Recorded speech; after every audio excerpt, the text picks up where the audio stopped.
São 23 horas de 12 de junho de 1994. Um cachorro Akita branco caminha sozinho pela calçada da Bundy Drive, em Brentwood, Los Angeles. As patas do animal estão manchadas de sangue.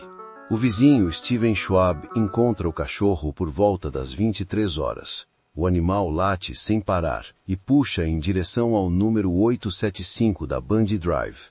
Schwab chama outro vizinho, Sucru Bostep. Bostep segue o cachorro até a entrada da casa. No chão à frente do portão, há 2 corpos. A cena é coberta de sangue. Bostep corre para chamar a polícia. Os primeiros policiais chegam a 0h13 de 13 de junho. As vítimas são identificadas. Nicole Brown Simpson, 35 anos, ex-esposa do astro do futebol americano O.J. Simpson. Ronald Lyle Goldman, 25 anos, garçom e amigo de Nicole. O laudo do legista registra 32 ferimentos de faca combinados entre as 2 vítimas. Nicole foi degolada com uma única incisão profunda. Goldman apresenta múltiplas perfurações no tórax e abdômen. A violência é descrita pelos investigadores como extrema. O detetive Mark Fuhrman é um dos primeiros a chegar à cena. Ele e outros investigadores se dirigem à mansão de O.J. Simpson na Rockingham Avenue, a poucos quilômetros dali. Ninguém responde. O.J. Simpson está fora do país. Os registros do Departamento de Polícia de Los Angeles mostram que O.J. Simpson foi chamado 8 vezes por violência doméstica entre 1989 e 1994. Em janeiro de 1989, ele se declarou culpado de agressão contra Nicole. A pena foi de serviço comunitário e multa. Em 17 de junho de 1994, 5 dias depois dos assassinatos, O.J. Simpson é formalmente indiciado por 2 crimes de homicídio em primeiro grau. A polícia ordena que ele se entregue até o meio-dia. O prazo passa. O.J. Simpson some. Às 18 horas, ao vivo na televisão americana, uma câmera de helicóptero registra um Ford Bronco branco trafegando lentamente pela Interestadual 405. Ao volante está Al Cowlings, amigo de infância de O.J. O.J. Simpson está no banco de trás, com uma arma na cabeça. 95 milhões de americanos assistem ao vivo. O Ford Bronco entra na Rockingham Avenue e para. O.J. Simpson se rende às 20 horas e 51 minutos. Em menos de uma semana, 2 homicídios brutais se tornam o maior espetáculo midiático da história americana. A pergunta que ninguém conseguia responder era simples. Um homem que o país inteiro adorava, era capaz de matar? Em julho de 1994, o promotor Gil Garcetti anunciou os nomes dos promotores responsáveis pelo caso. Marcia Clark e Christopher Darden assumiriam a acusação contra O.J. Simpson. No lado oposto, O.J. Simpson contratou Robert Shapiro como seu advogado principal. Nos meses seguintes, Shapiro montou uma equipe de defesa sem precedentes na história jurídica americana. A equipe incluía o advogado criminalista Johnny Cochran, o especialista em DNA Barry Scheck e o professor de direito Alan Dershowitz. A imprensa chamou o grupo de Dream Team. A promotoria construiu seu caso em torno de evidências físicas coletadas na cena do crime e na propriedade de Simpson. O elemento central era o sangue. Peritos do laboratório do LAPD identificaram sangue do tipo de Simpson em 5 pontos da cena do crime na Bundy Drive. Testes de DNA confirmaram a correspondência com uma probabilidade de 1 em 170 milhões. Na madrugada de 13 de junho, o detetive Mark Fuhrman conduziu uma varredura na propriedade de Simpson na Rockingham Avenue. Nas dependências externas onde Kate O'Kaylin dormia, Fuhrman encontrou uma luva de couro marrom. A luva era compatível com uma encontrada na Bundy Drive ao lado dos corpos. As 2 eram tamanho extra large, marca Harris Isotoner. Análises de DNA identificaram sangue de Nicole Brown Simpson, de Ronald Goldman e de O.J. Simpson na mesma luva.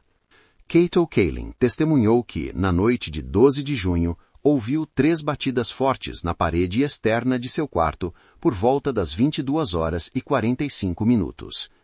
Era o mesmo horário estimado pelos legistas para as mortes. Além das evidências físicas, a promotoria apresentou um histórico documentado de violência doméstica. Em 1989, a polícia de Los Angeles foi chamada à residência do casal. Nicole havia sido agredida fisicamente por Simpson. Simpson foi condenado por agressão doméstica naquele ano. A pena foi de 120 horas de serviço comunitário e multa. Não cumpriu um único dia de prisão. Em 1994, a promotoria reuniu depoimentos de 8 mulheres que afirmaram ter presenciado ou sofrido agressões por parte de Simpson.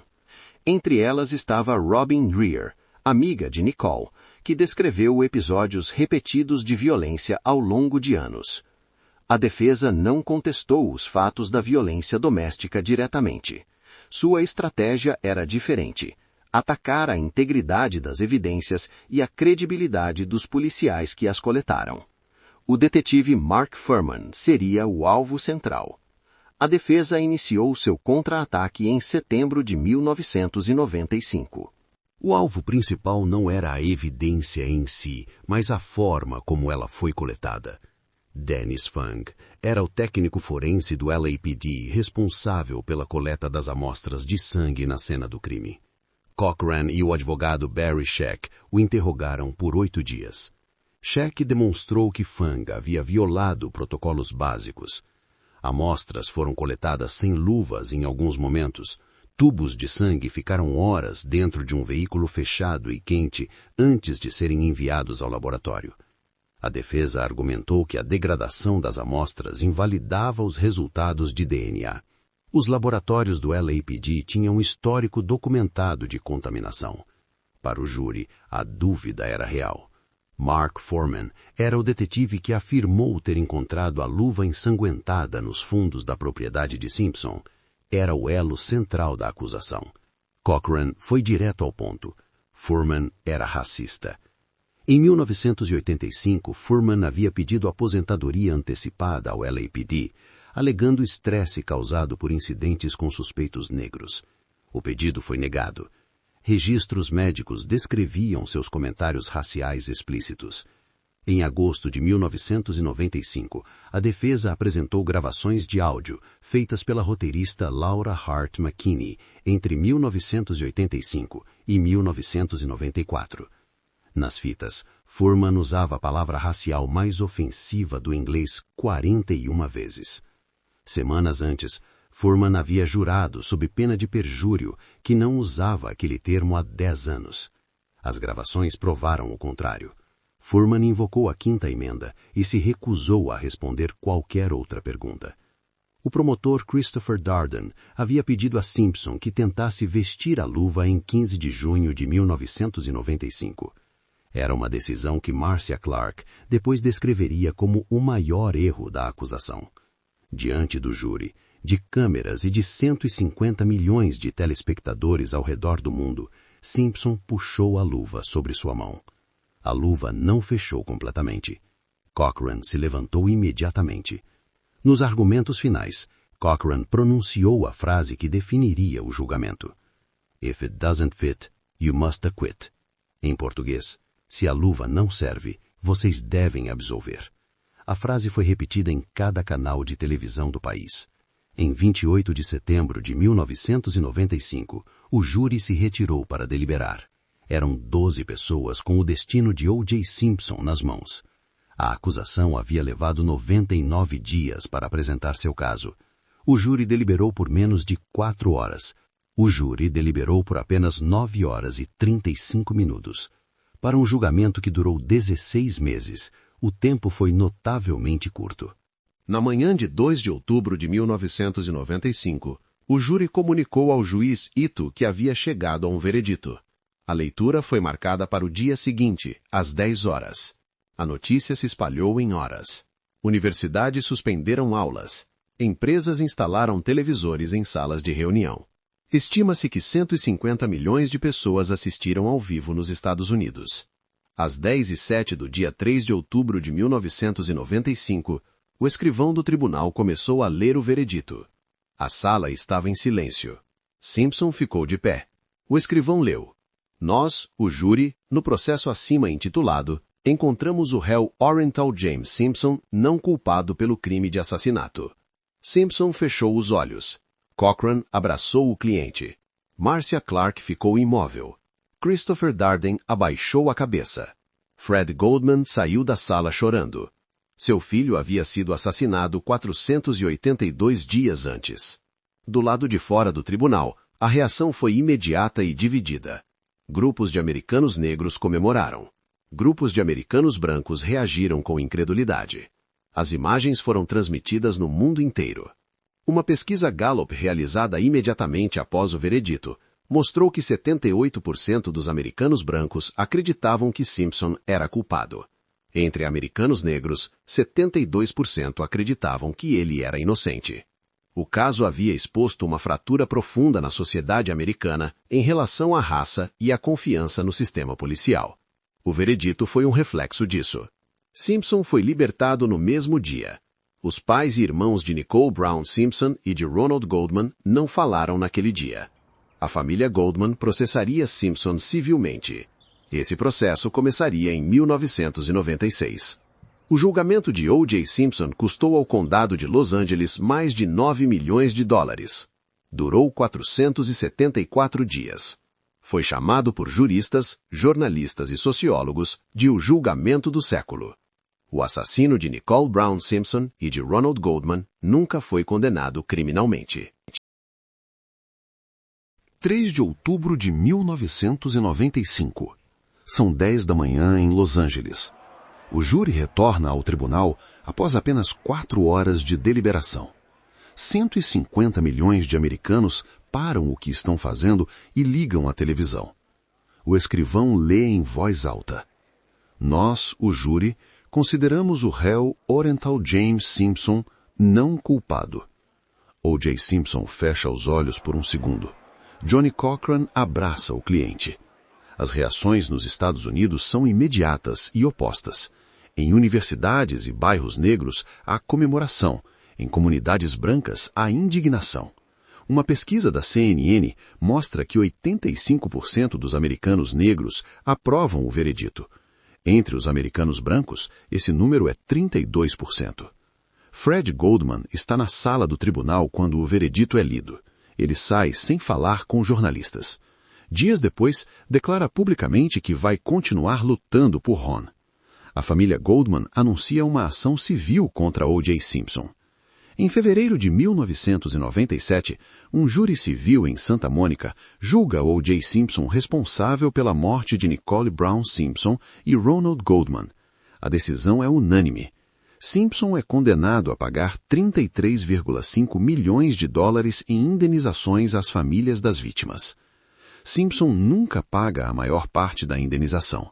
As leis da Flórida, para onde ele se muda, protegem sua pensão da NFL e sua residência de execução de dívida. A família Goldman recupera menos de 500 mil dólares ao longo de uma década. O caso Simpson transformou o debate público sobre violência doméstica nos Estados Unidos. Em 1994, menos de 1/3 dos americanos consideravam a violência doméstica um crime sério. Após o julgamento, linhas de apoio a vítimas registram um aumento de 80% nas chamadas. O Congresso aprova novas verbas para programas de proteção. Em setembro de 2007, O.J. Simpson entra armado em um hotel em Las Vegas com um grupo de homens. Eles roubam memorabilia esportiva que Simpson alega ser sua. Em outubro de 2008, um júri de Nevada o condena por assalto à armada, sequestro e outros crimes. O juiz sentencia Simpson a 33 anos de prisão, com possibilidade de liberdade condicional após 9 anos. Em julho de 2017, o Conselho de Liberdade Condicional de Nevada aprova sua soltura por unanimidade. Simpson sai da prisão em outubro de 2017. Tem 70 anos. Em abril de 2024, morre de câncer de próstata em Las Vegas. O julgamento do século revelou que a verdade judicial nem sempre corresponde à verdade absoluta. Enquanto O.J. Simpson conseguiu derrotar as condenações criminais, muitas pessoas continuam acreditando que ele é indiscutivelmente responsável pela morte de Nicole Brown Simpson e Ronald Goldman. Simpson morreu em liberdade em 2024. As famílias de Nicole e Ron nunca obtiveram a justiça criminal que buscavam, e a América permanece dividida sobre um caso que expôs feridas raciais, falhas do sistema judicial e o preço obsceno da fama. Se você chegou até aqui, deixe seu comentário sobre o que você acha. O sistema funcionou ou falhou? Curta este vídeo, inscreva-se no canal e ative o sino. Toda semana, um novo caso.